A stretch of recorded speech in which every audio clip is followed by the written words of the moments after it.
Ramanattukara സ്വർണ്ണക്കള്ളക്കടത്തിൽ quotation സംഘത്തിന്റെ വാഹനം അപകടത്തിൽപ്പെട്ടതോടെയാണ് അർജുൻ ആയങ്കി എന്ന പേര് ആദ്യമായി ഉയർന്നു കേട്ടത്. അഴീക്കോട്ടെ ഡിവൈഎഫ്ഐ യൂണിറ്റ് സെക്രട്ടറി ആയിരുന്ന ആയങ്കി പാർട്ടിയുടെ തണലിൽ ക്രിമിനലായി വളർന്നു വന്നവനാണ്.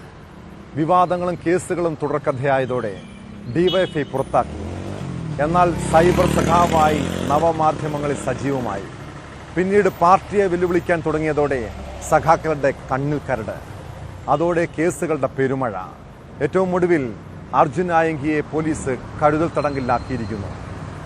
തിരുവനന്തപുരത്ത് നിന്നാണ് കഴക്കൂട്ടം പോലീസ് ഇയാളെ പിടികൂടിയത്.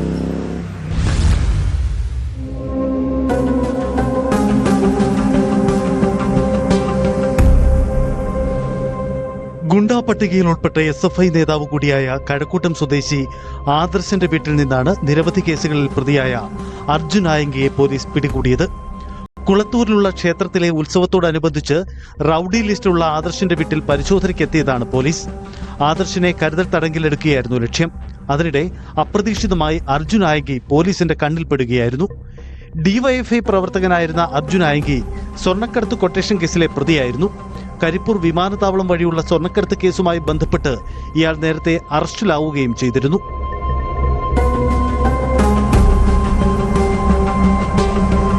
അതേസമയം അർജുനെ കസ്റ്റഡിയിലെടുത്തത് കരുതൽ തടങ്കലിന്റെ ഭാഗമായിട്ടെന്നാണ് പോലീസ് നൽകുന്ന വിവരം. താൻ ഉത്സവം കാണാൻ എത്തിയതാണെന്നാണ് അർജുന്റെ വിശദീകരണം. എന്നാൽ അർജുൻ മുമ്പും പലതവണ തുമ്പ കഴക്കൂട്ടം മേഖലകളിൽ എത്തിയിരുന്നതായി പോലീസിന് വിവരം ലഭിച്ചു. സ്വർണം പൊട്ടിക്കൽ കേസ് പ്രതിയായ അർജുന്റെ തലസ്ഥാനത്തെ സാന്നിധ്യം സംബന്ധിച്ച് രഹസ്യാന്വേഷണ വിഭാഗവും അന്വേഷണം ആരംഭിച്ചു.